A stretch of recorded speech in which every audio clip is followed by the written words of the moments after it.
Ayan guys, kain tayo ng ubas. Ayan, nalabalo pa akong pratas ko din. Ubas, dalandan. At may, ayan guys, ito. Natsara pa tayo kahapon na rambutan. Tsaka ano ba to? Poncan. Ayan, pero ito kahapon. Ayan po kayo. Good evening guys. Thank you so much. Ayan.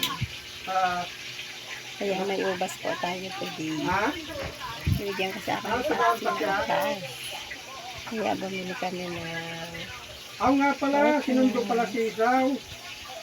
Nakalimut.